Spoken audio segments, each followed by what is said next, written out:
apa yang terjadi di balik fenomena pilkada di tahun 2024 ini?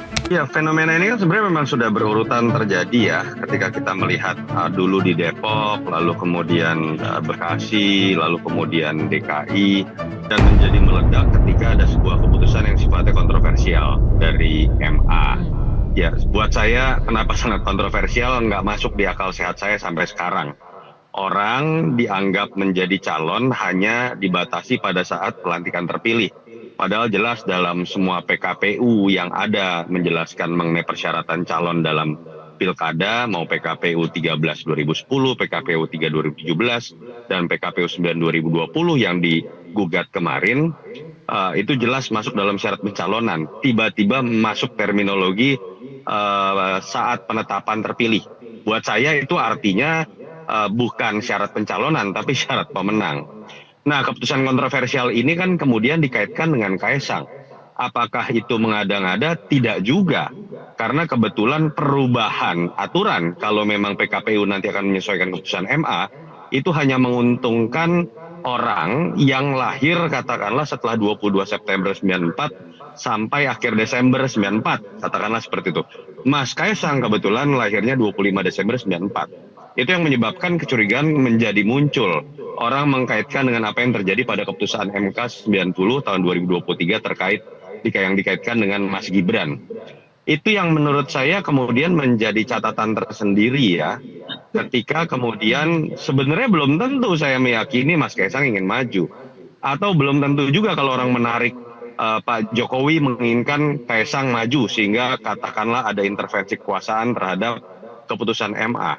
Tapi ini kan linier ya dengan upaya-upaya mendorong Kaisang di daerah-daerah lain. Poin saya adalah harusnya Pak Jokowi dan Mas Kaisang malah harus lebih berhati-hati terhadap dorongan-dorongan seperti ini.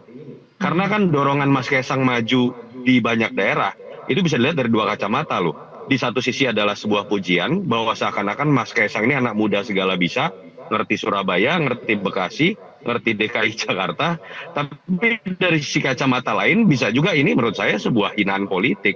Seakan-akan ada pihak-pihak yang menganggap Mas Kaisang ini pengangguran politik, harus dicarikan kerjaan sampai di banyak daerah. Padahal seyogianya menurut saya seorang ketua umum dari sebuah partai, katakanlah yang ingin berkiprah di level nasional, harusnya fokus di partainya. Agak aneh kalau kemudian diposisikan menjadi hanya seorang kepala daerah, apalagi di level wali kota atau bupati. Buat saya itu malah sebuah penghinaan politik. Apakah nama Kaisang ini mudah diterima oleh masyarakat?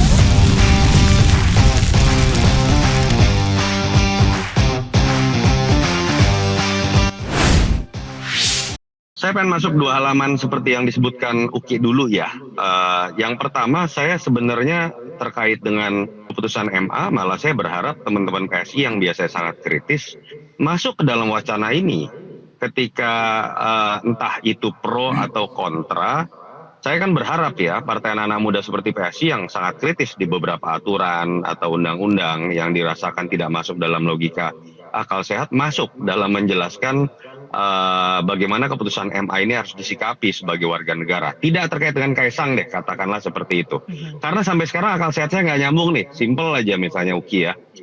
Pencalonan di Pilpres, pencalekan dalam pemilu legislatif, itu menggunakan terminologi batasan usia semenjak penetapan calon.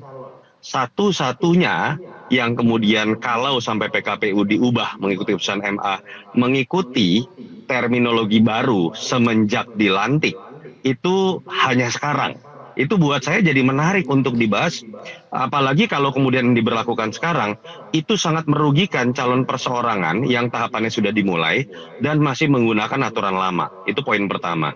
Halaman kedua yang tadi Uki bilang, saya konsisten dengan statement saya tadi. Saya sih berharap bahwa kemudian PSI dan Mas Kaisang atau keluarga Pak Jokowi sangat berhati-hati dengan dorongan-dorongan seperti ini. Karena isu-isu kontroversial, serangannya itu bukan kepada orang-orang yang misalnya menggugat. Partai Garuda siapa yang mengingat? dalam keputusan MK 90 kemarin, mereka adalah salah satu partai menggugat loh. Siapa yang kemudian nanti akan berbicara dan kritik kepada Partai Garuda? Tidak, dalam keputusan MA ini juga yang diserang adalah Mas Kaisang, Pak Jokowi, keluarganya, termasuk PSI. Karena menurut saya memposisikan Mas Kaisang ke dalam banyak sekali posisi di daerah. Ada yang bupati, ada yang kemudian wakil gubernur, ada yang di Surabaya, ada yang di Bekasi. Buat saya itu sebuah hinaan politik, bukan hanya kepada Mas Kaisang sebagai ketum PSI, tapi juga kepada keluarga Pak Jokowi. Seakan-akan tadi saya sebutkan seperti pengangguran politik yang harus dicarikan kerja. Apakah elektabilitasnya tinggi? Apa karena dia anak presiden? Namanya kan tidak digadang-gadang sebelumnya masuk di pilkada atau dianggap serius, karena PSI juga belum pernah menyatakan hal ini sebagai sesuatu yang serius, misalnya seperti bantahan UKI tadi. Jadi di dalam survei-survei tidak ada, walaupun saya pernah memasukkan di pilkada DKI, suaranya tidak tinggi. Dan menjadi menarik ya, orang kan bisa melihat dari dua kacamata. Kalau di DKI misalnya, seperti posternya Bang Dasko, di satu sisi dia sangat kuat ketika dikaitkan dengan posisi sebagai anak presiden. Orang akan masuk dalam terminologi yang negatif tuh. Ketika anak presiden yang maju, wah, yang mendukung akan luar biasa banyak. Entah sifatnya bottom up atau sifatnya top down, sampai ke wilayah aparat kah, PNS kah, bansos kah, dan lain-lain. Tapi di satu sisi juga ada pembelajaran. Darah Biru pernah maju di Pilkada DKI 2017 dan malah menempati posisi terakhir. Saat itu ada Mas AHY. Saya yakin UKI juga mungkin cukup aktif kalau saya tidak salah ya. Saat itu membela Ahok kalau saya tidak salah.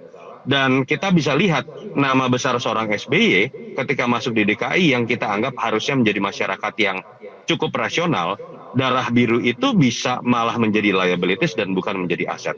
Lagi-lagi harus hati-hati bagaimana dorongan-dorongan dari pihak-pihak yang belum tentu bertanggung jawab. Kita sebagai warga Indonesia tentunya berharap Pilkada serentak 2024 ini berjalan dengan baik dan lancar. Saya tunggu komentar Anda di kolom komentar.